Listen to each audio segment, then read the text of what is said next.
What I would say to women is understand what the company goals are, understand what your department goals are, and then by yourself or work with your manager to tie what you're doing to those goals so you can show impact and value.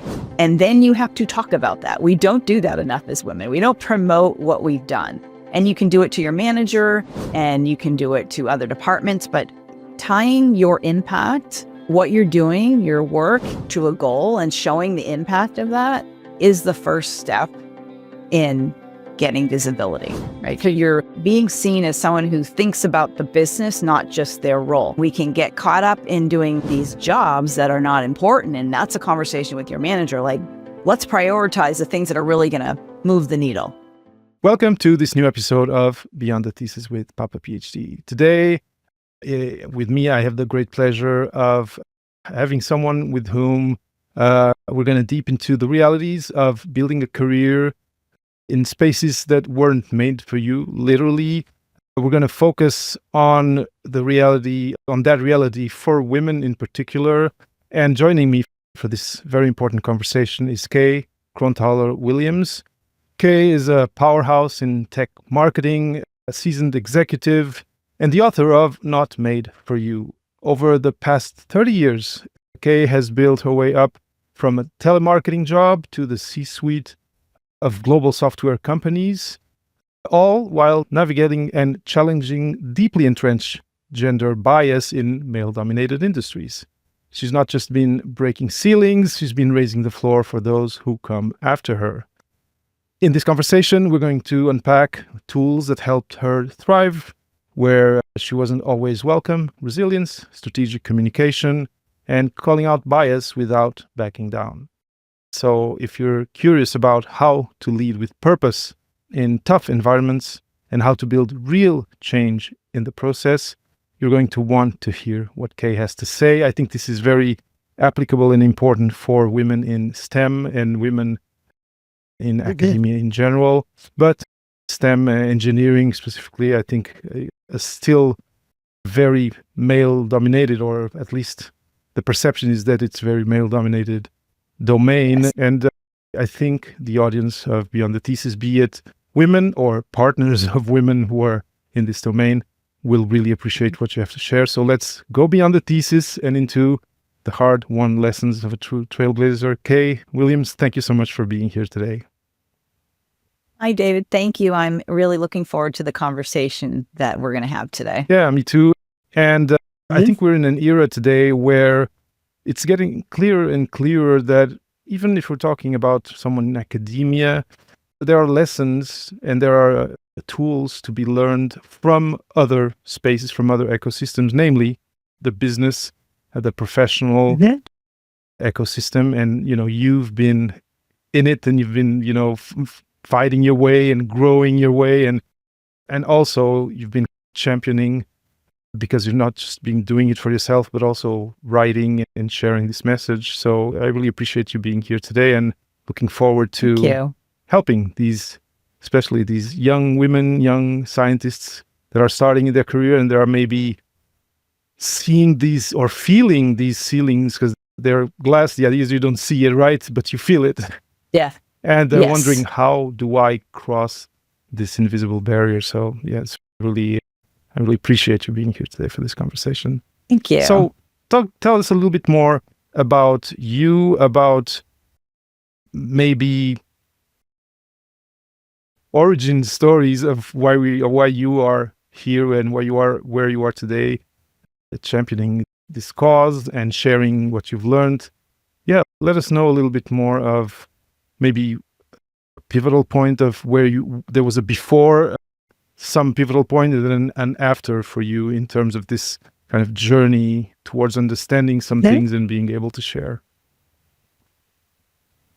I think for many of us, women and marginalized people, we have these ambitions while we're in school, right? We're very excited that we're graduating from school and we're now going to start our careers, whatever that line of profession is. We're very excited about that.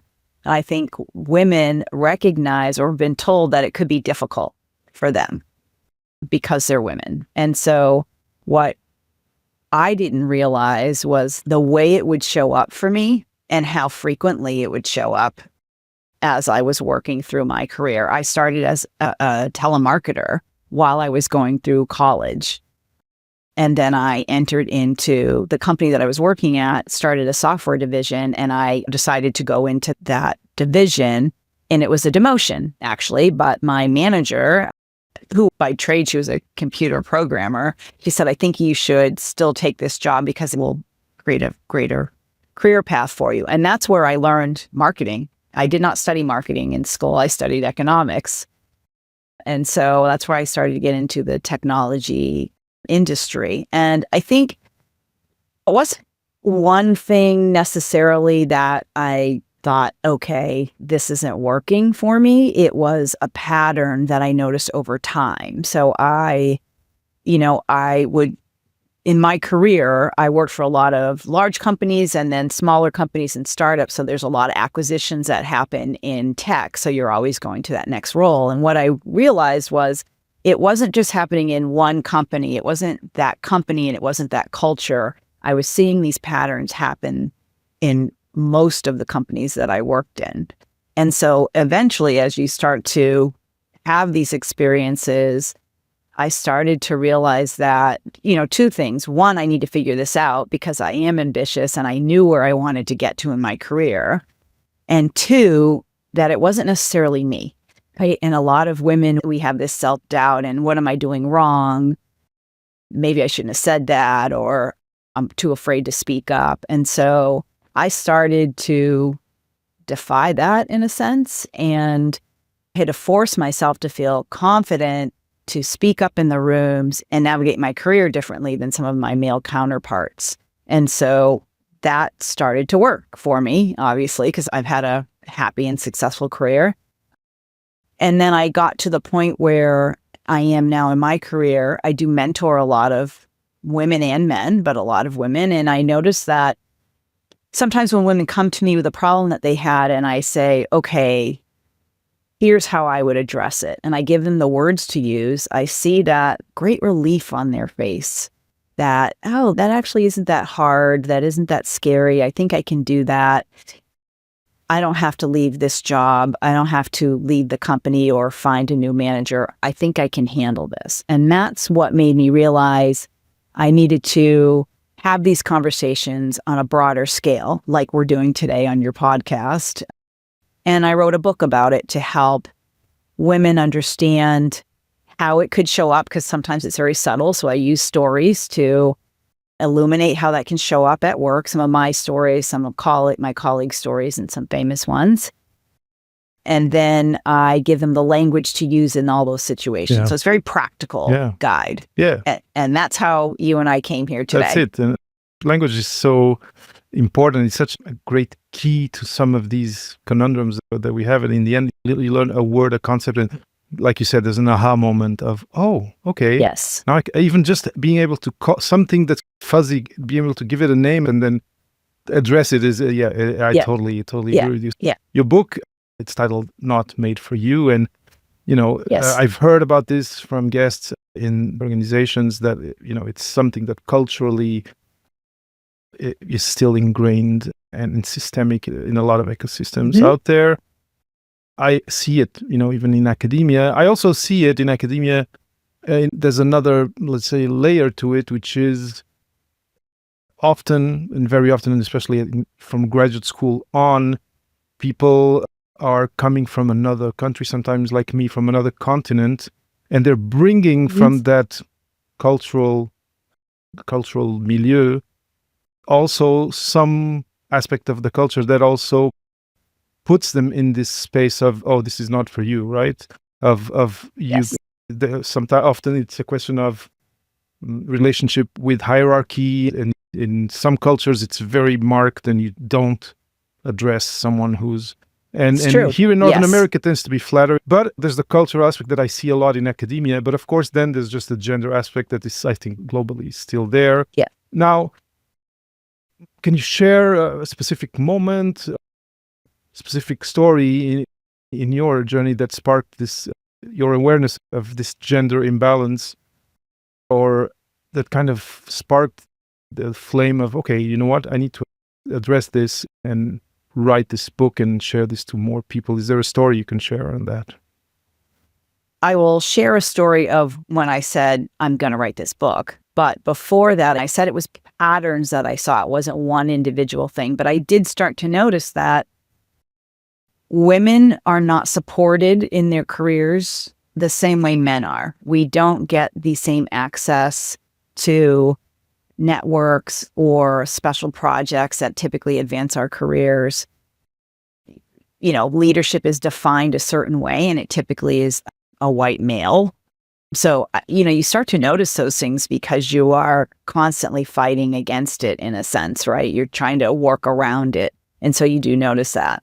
But the point that got me to write the book was I had been thinking about writing a book, not this topic, but I was in a board meeting and one of my colleagues, who was probably one of the most intelligent people in the room, was presenting. So in a board meeting, you're presenting your quarterly findings or your quarterly results for your department. Mine was marketing, and this person had another department. And so she was presenting, and she was constantly interrupted and spoken over by the CEO and some of the other board members. And it was really bad.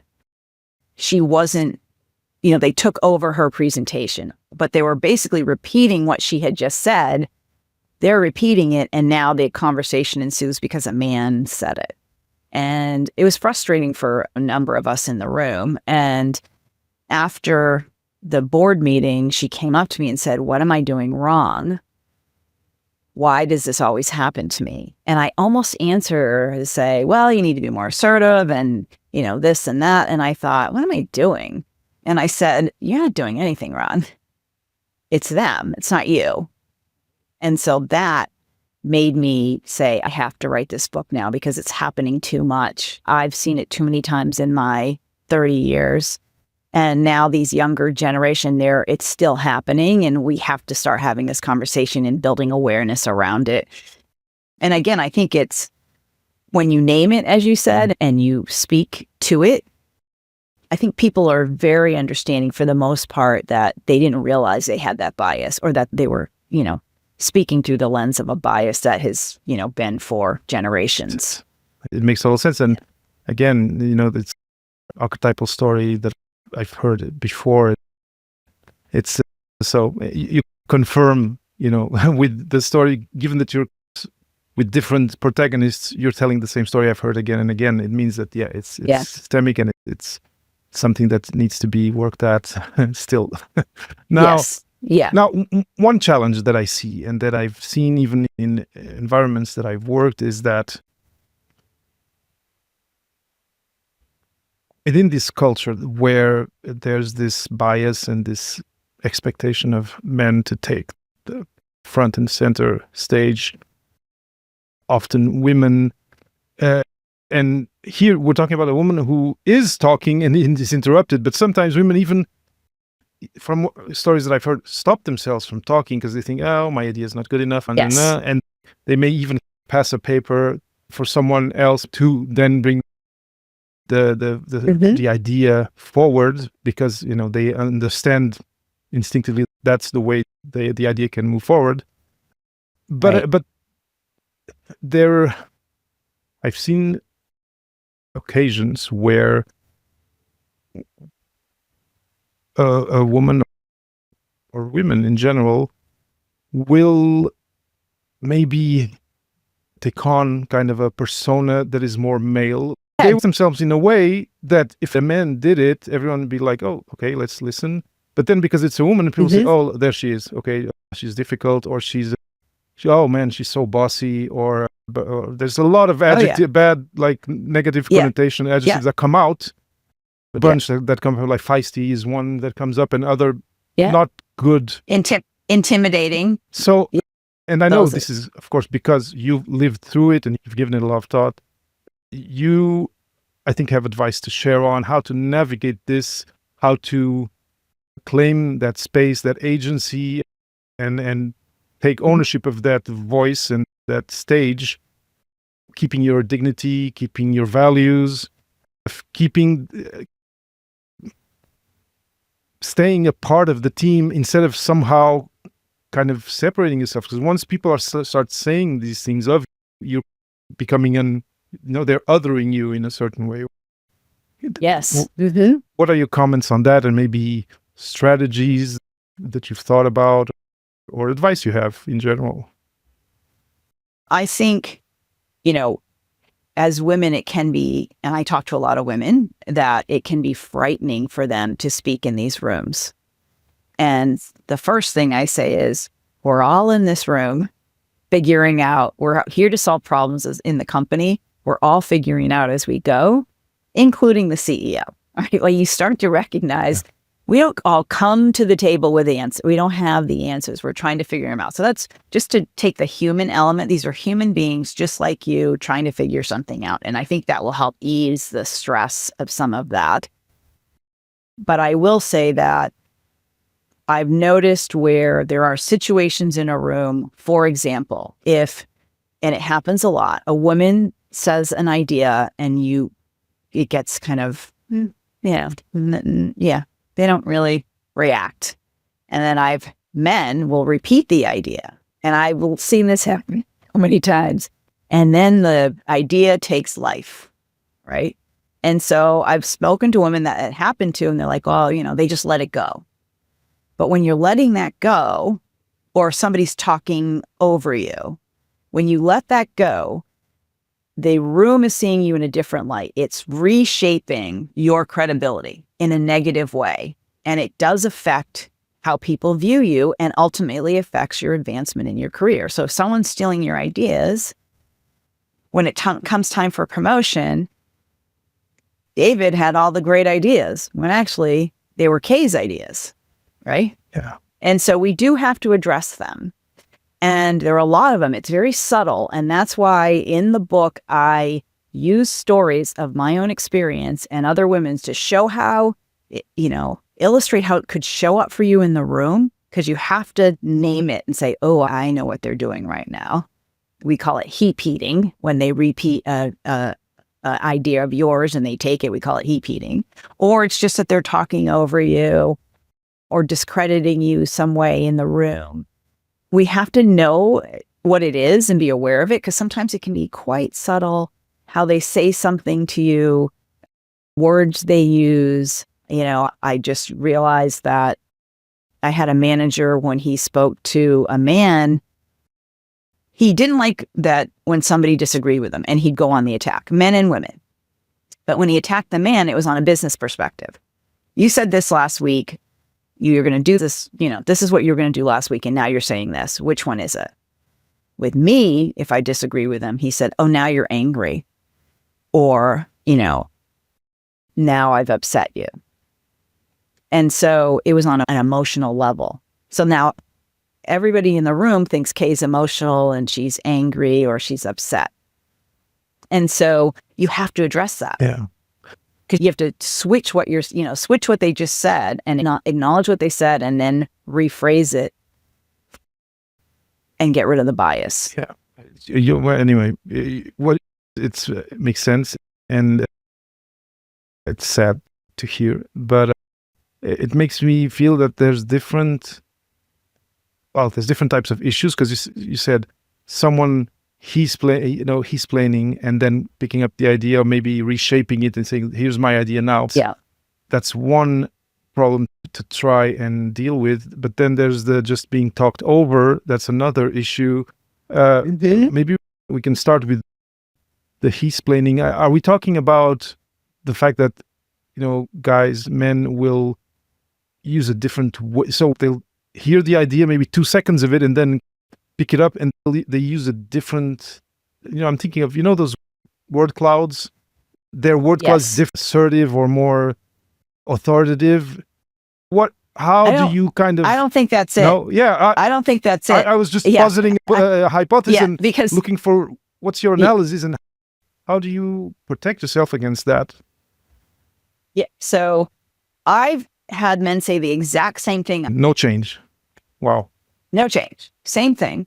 But you have to recognize that we all have bias. And the men in the room, or people, not just men, women too, in the room, we always look to the man is more credible. They immediately have credibility. We have to earn our credibility. So by them saying something, even if it's the same thing I said, it's a man saying it, right? He's more strategic, right? His makes more sense. And so that's what it is. It's a bias that we all have. Even women, we have to catch ourselves and say, why do we think he knows more than I know? Just because he's a man, right? Why does he have more credibility? And the answer for that one is called repeating. The answer for that, and what I teach women is, or anybody, any marginalized person, because this goes to, as you said, people coming in from other countries, there's a lot of bias. And so for that example, if I said, I think we should have quarterly meetings with our customers, the next person, it's easy to steal. If I say, I think we should start having quarterly meetings with our customers because it will give us the ability to understand how they're using the product. Are they achieving the goals they're trying to achieve? Showing them value of the product so that we don't lose them, we retain them. Now I've told the whole story. That's harder for somebody to steal. Mm-hmm. Right? Yeah. And it doesn't have to be data. You're not always going to have data because you're in the room and you're all, everyone's kind of brainstorming. So you might not have the data, but you have the idea. And there's a reason you had the idea. State the reason, not just the idea. So that's how you handle that particular one. Mm-hmm. I love it. Because you're showing the whole blueprint right away, they can steal your IP. It's harder to do it. And it does work.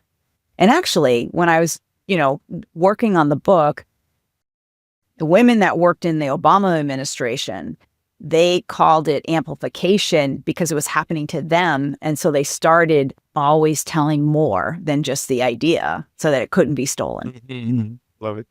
It is easy. Yeah. And I totally see how it works. So he's explaining we have the strategy, which is straightforward. I think it can be a habit you develop. Yes. Because of these years of being in the meeting a certain way, you always tend to be tentative and just show a little bit at a time. It's a habit. Mm-hmm. No, each time I put something on the table, it has to have like my stamp on it, like show my artistry in a certain way or my creativity. And so I can't just give a tidbit because it's easier to steal. I think it makes total sense. Question of intentionally doing it and building this habit in how you present yourself and you act in these situations. You are right. I get this question asked a lot. How do you speak in these rooms and not be nervous? Right? They're afraid. And you have to start small, like that, the example for heating, that's a good example. Or if somebody's speaking over you, you can say, John, I'm going to continue what I'm saying. Yeah, that was my next. Now you can say, now Kamala Harris is famous for putting her hand up and saying, I'm speaking, and then keep talking. Fine. That's perfectly fine. That might not feel comfortable the first time to do it, right? But you could say, and put your hand towards that person and say, John, I'm going to continue what I'm saying. And then I'd love to hear your thoughts on that, or I'd love to hear your idea. And then immediately keep saying what you're saying. Mm-hmm. And it does work. Yeah. I've done it. No. Right? So those are things. And if you do it and it works for you, it may feel uncomfortable, but eventually it's not going to feel uncomfortable because you're like, oh, that worked. Mm-hmm. And I think the other thing that made me more comfortable in the rooms is you have to master your profession, right? And, a lot of women will know, they go in these rooms and they see these men that don't probably have the skills that you have. And you think, how did that guy get his job? Doesn't matter. You have to know your profession really well. I know my results. I know the data. I know everything I need to know. So when I'm in those rooms, I have the information and I have the confidence because I have data to back it up and I know what I'm talking about. That makes it easier to speak in those rooms when you have that background, when you understand your role and you are great at your profession and you're keeping up with your profession. Because most of the time in those rooms, nobody really knows your role better than you. Mm-hmm. And you have to remember that and then be able to speak up. I was going to ask something else, but this brings me to another very practical question.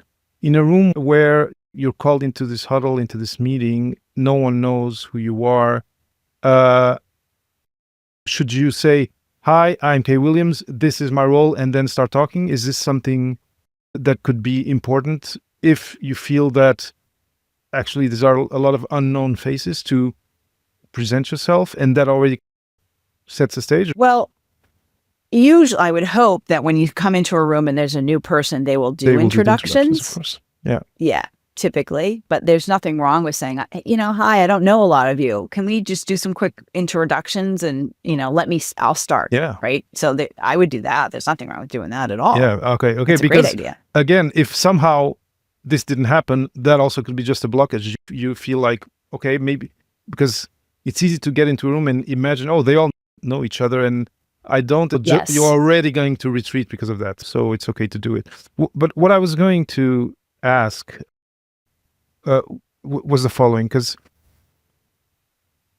of course, I think because we're talking about cultures that come from behind, etc., the onus or the responsibility of advocating for yourself comes onto yourself.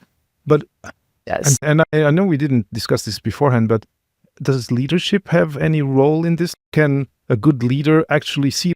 Wait, she was sharing an idea. Let her finish, and then Absolutely. do you have good or positive or negative stories or examples of the interaction with leadership? Because we are having this conversation and I'm really focused on imagining the women around the table. But here, I think if these problems are coming up, again, I think there's a problem with leadership. Sure. So great point, right? I think, as a leader, I try very hard to bring my team into these rooms and make them more visible in the higher levels. Because I think that's important. As a leader, that's what you're trying to do, right? You're trying to help them develop and you want them to have the experience in that next level room.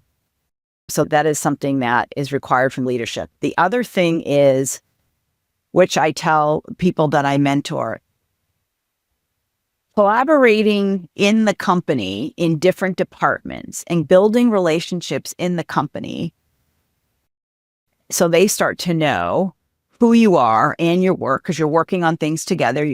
I have this project. I think you could help me with this because of this reason. Can we chat through it? And you do that a couple of times. And now you have somebody who knows you and the bias is broken down a bit, right? They're not looking at you just as this female. They're like, okay, this is Angela in marketing and we've worked on a couple of things together. She's asked me my thoughts and we've collaborated. So now when that leader is in a room, they will mention you even if you're not in the room, right? They're going to advocate for you because they've seen your work. So that is a great strategy. Building relationships within the company, not only in your department and being collaborative.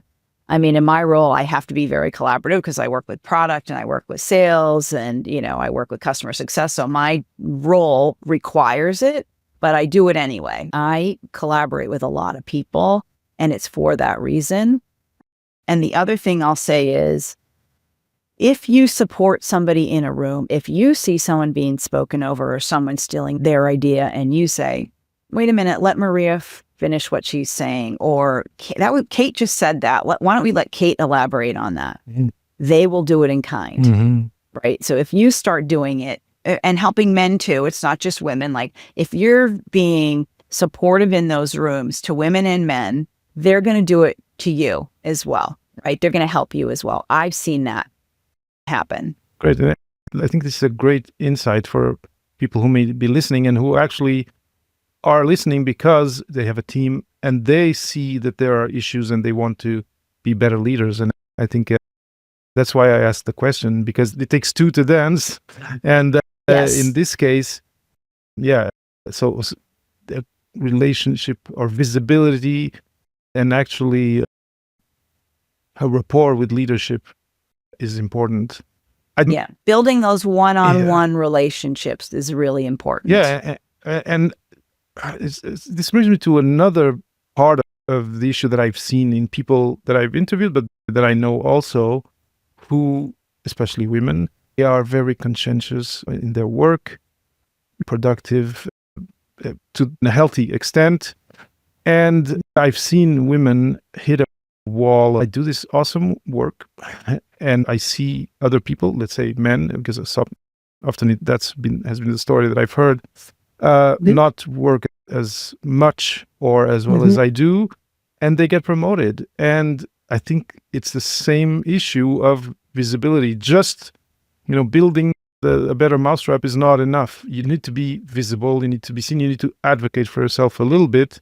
And what I've heard was, and the person I'm thinking about, that what changed it for her was starting to build more that rapport and that being top of mind with her manager. And then that changed things for her. So what are ways to become top of mind, or to at least become visible, become known, remembered, even when we're not there? Because that's the goal is people think of your initiatives and of what you've done, even when you're not in the room. That's very powerful.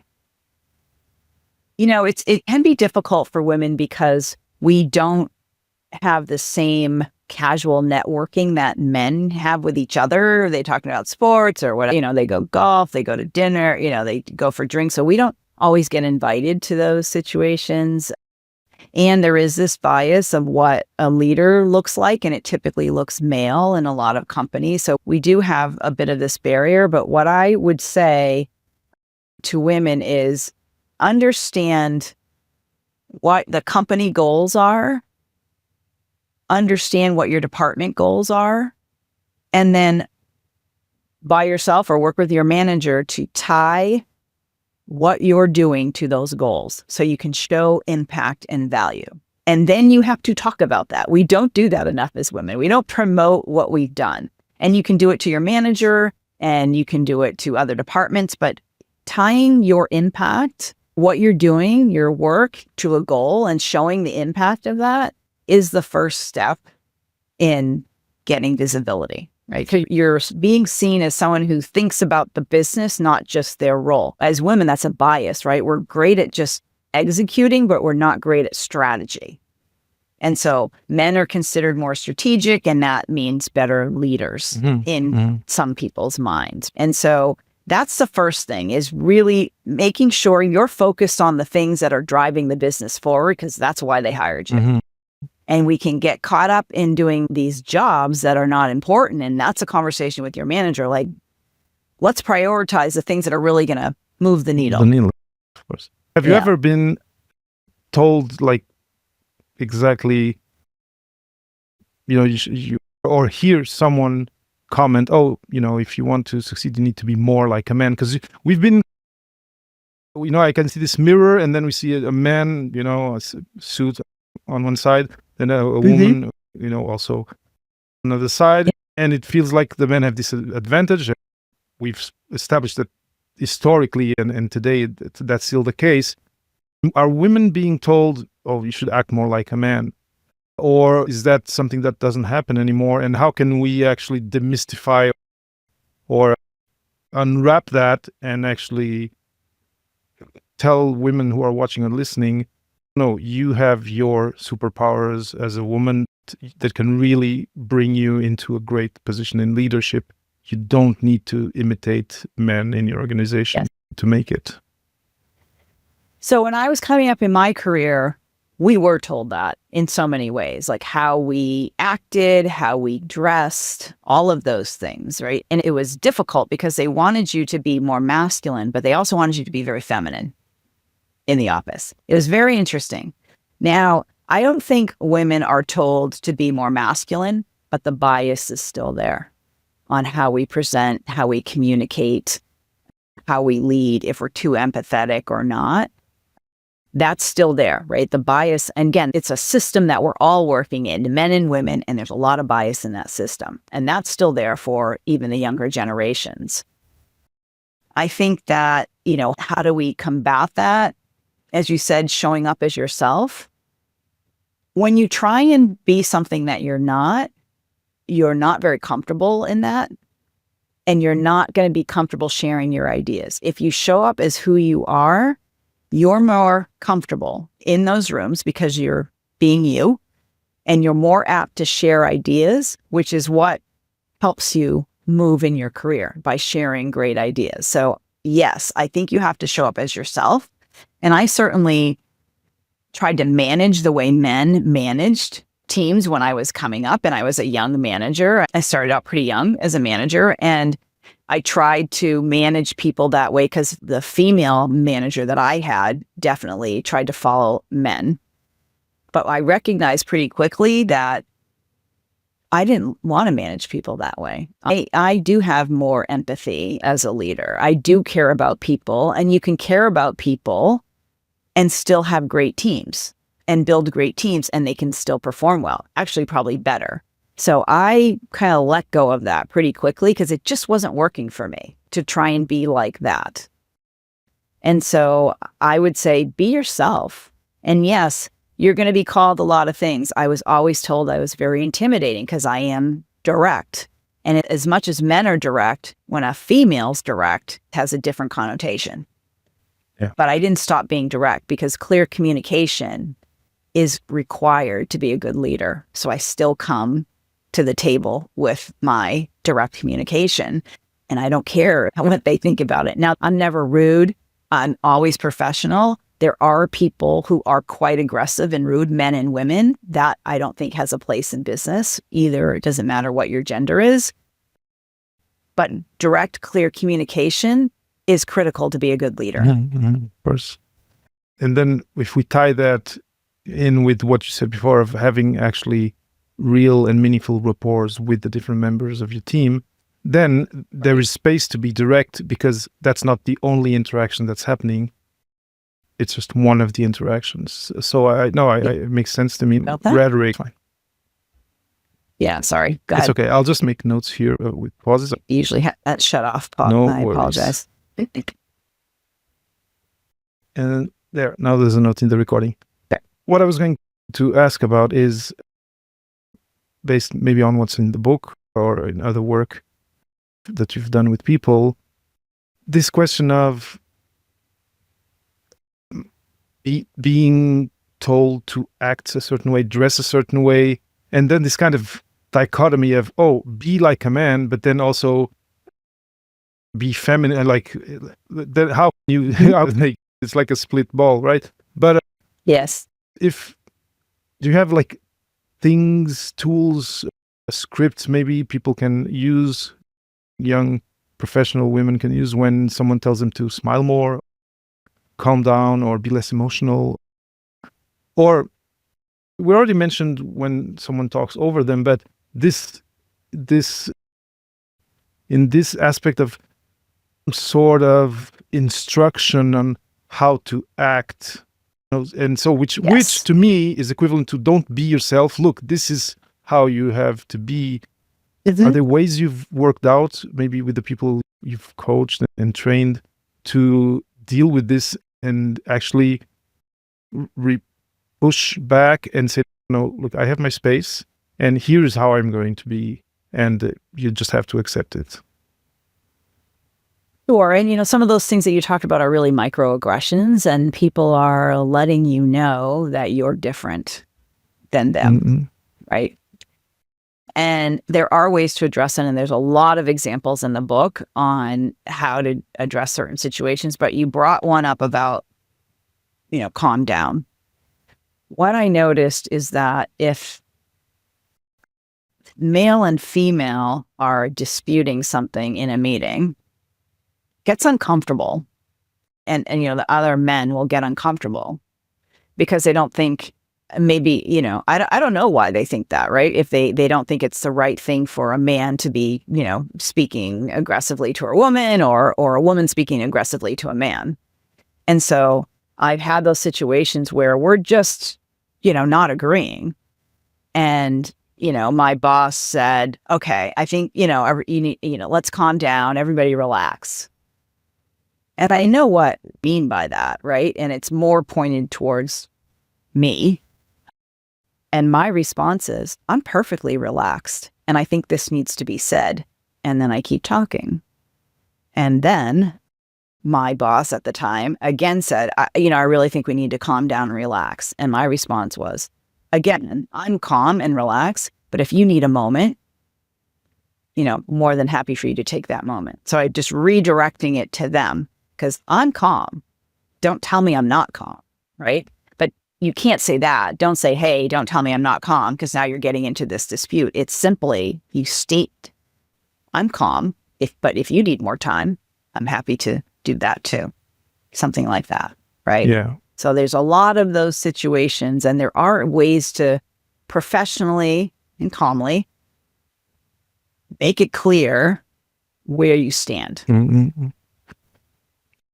Now, I love this. This is a super interesting conversation. It makes me think of many different things, some more practical, like, for example, I've heard it in different settings.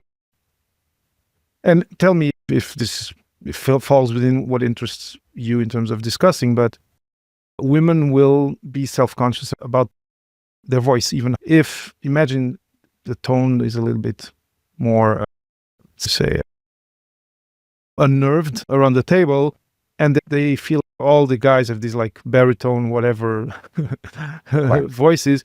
And there's other bad connotation associated with women, like shrill, with just the fact that their voice box is what it is.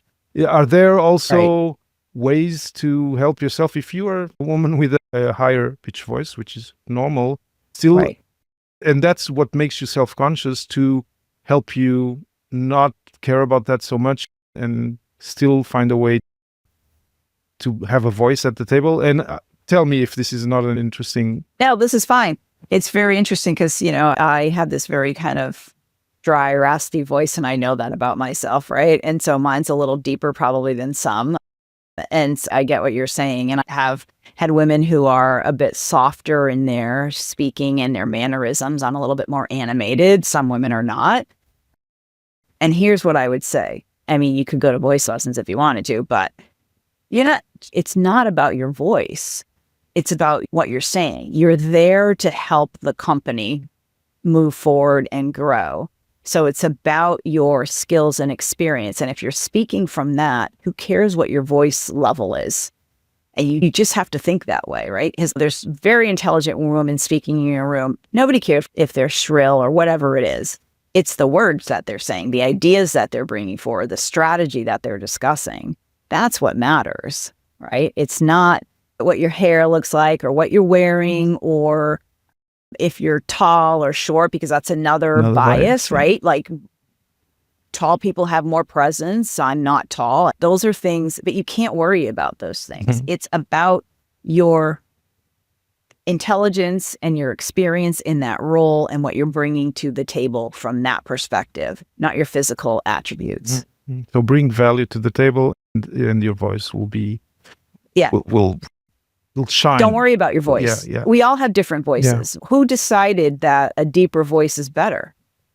Where's the logic in that? And that's what we have to start thinking about. Who made that decision? Who made the decision years ago that women always had to wear dresses? It's silly when we really think about it. And so that's how we have to tell ourselves those things all the time.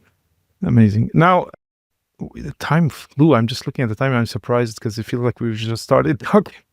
I know. It's true. It's been a great conversation. Oh, thank you. Thank you for me too. And I love that we're being able to just, drill into this question, because it's so important. It blocks so many people and so many brilliant young women out there that are brilliant, and then they're not able to shine as much as they could because of these things. So I'm really grateful that we're having this conversation now. And so we're talking about all these ways to make things work, to advocate for yourself, find your voice, find your shoes, find your position at the table and your space, your agency. Now, imagine, and we were talking about how leadership has a role in there. Imagine that you've been trying these things and still you feel that this bias is there. You're not, because a lot of what you said, we haven't used this word, maybe it's an old-fashioned word, but it's, it's disrespect. I'm going to say it like that. A lot of it is. Yes. And this is continuing. Absolutely. When do you set a line and say, okay, if this continues X time, or if this idea I have, which I know is the right one, doesn't pass, I'm leaving and finding somewhere else. Is this something you've seen people deal with or dealt with yourself? And what's your advice on, okay, this is maybe a toxic, which is a term used today, culture for me. I think I'm better off starting to look for the next chapter somewhere better. Yes. So I did have that situation. I was working in a company and it was kind of a good old boys club, as I would say. It was pretty prevalent. And I've worked in male-dominated spaces my whole career. And a lot of times as an executive, I'm the only female on the team, the executive team. So it wasn't that I wasn't used to any of that. This was just more extreme. And so I did try and address it, with my boss, who I think was quite empathetic, but, I wasn't getting anywhere. And I made the decision that I wasn't able to do a great job as a result. There were too many barriers. I wasn't able to do a great job and support my team, which was more important. And so I decided to leave.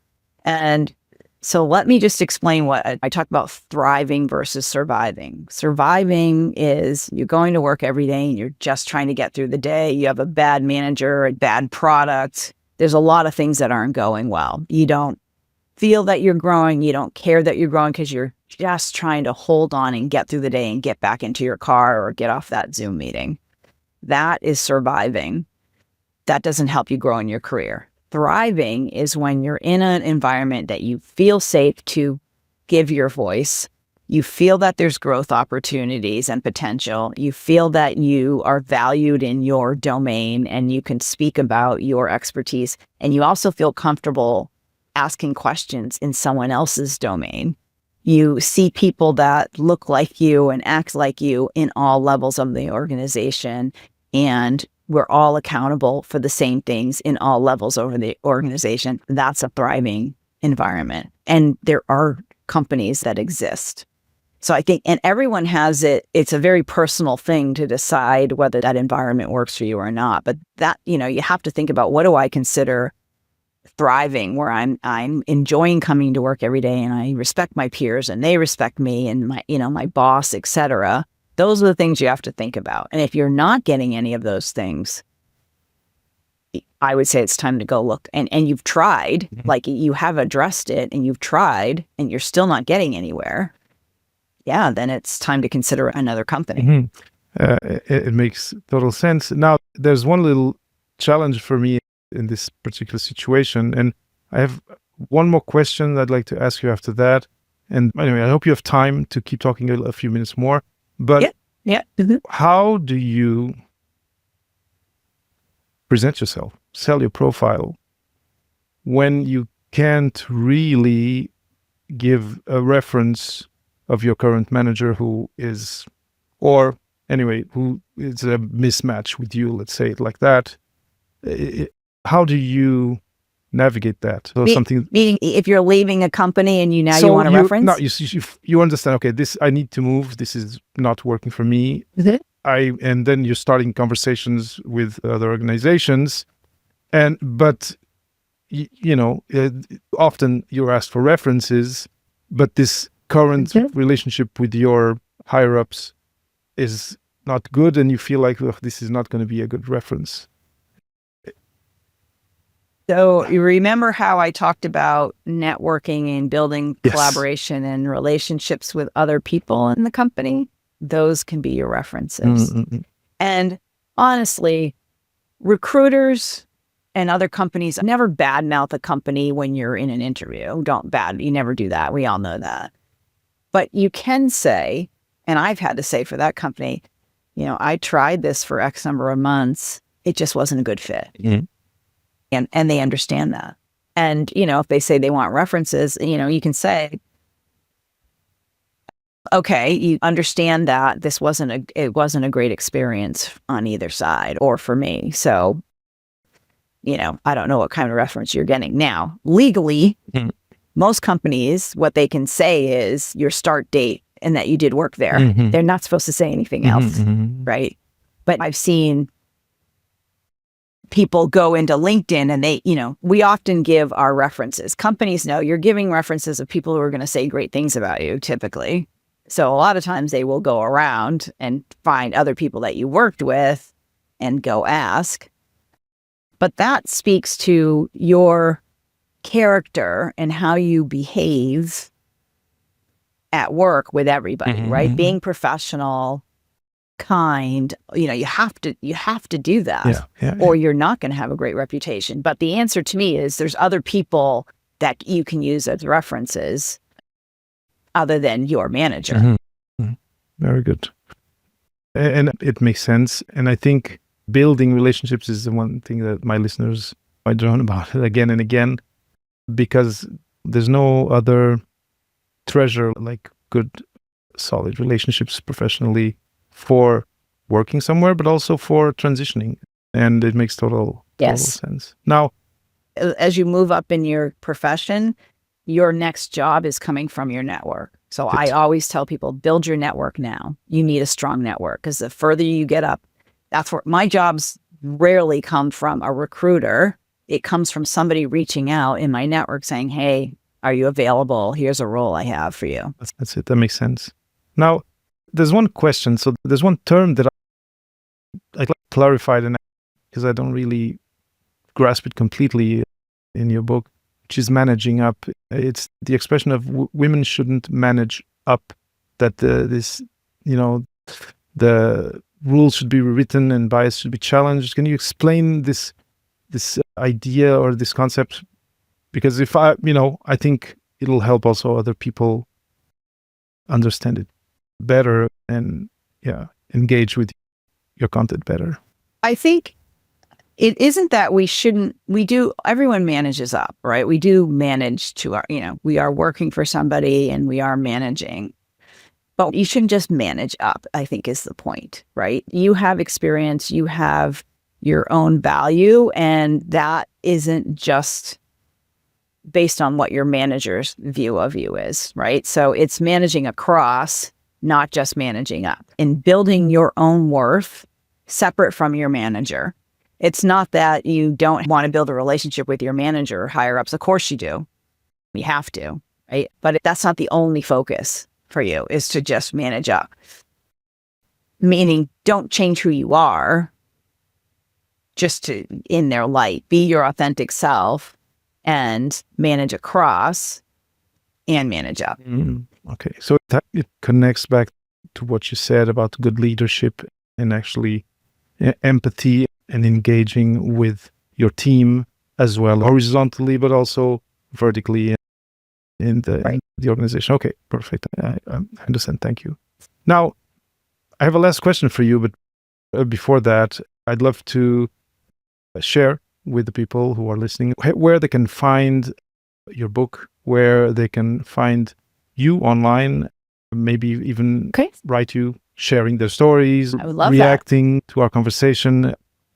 What are your links? Where's the best place to find all these things? Reach out to you. The book, Not Made for You, is on Amazon. It's on Goodreads and Barnes & Noble. But if you go to my website, which is Kae Williams, and that's KAEWilliams.com, it has links to the places you can buy the book. And also at the bottom, it has links to my social media, because I'm pretty active on LinkedIn, Instagram, and Substack. And you can join my newsletter as well. So then we can communicate. And I would love that if people, joined and actively participated in some of my LinkedIn and Instagram posts. That would be fantastic. And I'll put all those links in the show notes of the episode so people can straight away. So now, as a kind of last section of advice to young women out there starting in their careers, you've written in your book, when you're the only woman in the room, the doubt runs deeper. And it makes me think that even if some of the young women, the young professionals, young scientists listening may not be the only women in the room, but very often they may feel like they are. So I think this advice can apply to all of them, because just thinking of myself, often you see maybe someone, appear and they're integrated in the team. Everything's going well for them. And then you end up feeling like the only one yourself anyway. So for anyone who's more in that situation of, I can't express my ideas, or they're stolen by other people because and now you have tools to do it right, but I'm mentioning it and then it gets picked up right away, and then it's someone else's idea all of a sudden. And, if they're feeling lost or discouraged as to their career evolution, or at their personal fulfillment, because, it also has to do with being happy in your complete and whole life. Do you have a last word of encouragement and advice for them? Some maybe advice on how to handle that doubt Sure. and give a first step forward to more agency, to more self-advocacy, more voice. I would say that women who've read the book come out with a lot more confidence because there's so many examples in there. So definitely read the book, contact me, happy to talk, all of those things. And I think that the first thing is we have to let go of that self-doubt. It's hard to do, but if you recognize it is not you, it is a system that was built by men for men, it's nothing to do with you. That allows you to detach from that emotional and thinking it's you, because we often think I'm doing something wrong. I'm not communicating well. It has nothing to do with you at all, frankly. And I think the other thing is building your support team, your support groups. So that is internally and externally. Having support is really critical. Something happens to you in a room, you can go speak to somebody and they can help you understand that it isn't you and give you back that confidence and help you diminish that self-doubt. That's really important. I have a strong network of people that I can go to if something happens and I can talk it through so that I'm not having that negative, tape going in my head that I didn't handle this well. So there are strategies, as I said in the book, to help overcome almost all of these and do it professionally and calmly and still have a great and joyful career, because I have. But your support network is really important as well. Very good. Okay, I've really enjoyed this conversation. I think you're doing a great job, and I think it's commendable that you've taken on this mantle of championing this question based on your experience and on your career. None of what you shared is super complex or that's right, requiring even, technology. No, it's all very applicable today advice. A lot of it is creating new habits on how to communicate in certain settings. And a lot of it is also changing a little bit of, your frame of mind around some things, because like you said, we are moving in frameworks that have been built a long time ago, often by men in this case. And we're all, as we navigate, we need to find our way through with those kind of unspoken rules. And so what we said about creating new habits has to do with how to deal with those rules in the day-to-day and how to be able to be present completely within that framework. But the second part, the mindset or the frame of mind part, I think is also very important, because given that we're in that setting all day, every day, it's also imprinting on us. And I'm saying us, but I'm talking to women who are listening. And so there's also some work of taking a step back and think, why is it like this? Do I need to do it this way? No, I can follow my values. I can be who I am. And I think that's really important. And it's, for me, it really gives me hope that people who read your book and listen will be able to readily change something the next day, and then a little bit the next day and then be able to really have a fuller, a positive experience of their professional life. Because like you said, if you're always, apart from all the other like mental burden that you have, you are on top of that acting as someone that you're not, eventually Yes. you'll burn out. And that's not yes, you will. Right. It's too much of an emotional toll to like have to switch this who you are when you come to work, right? You just come and be yourself. And you're right. I've seen women feel more confident now when I've spoken to them or they've read the book. Like it isn't difficult. They're just really practical strategies. So there is a way to have an enjoyable career in these environments. Yeah. And just the last little thing that I love is that underneath all you said, that because we are still in a context where rugged individualism has still a lot of value, but you talked a lot about community, about Yes. two-way communication, about establishing relationships. And that's something I really appreciate. And I think it's important that we understand that you can only go so far with this rugged individualism, Agreed. type. Absolutely. You're not going to be successful trying to do everything on your own.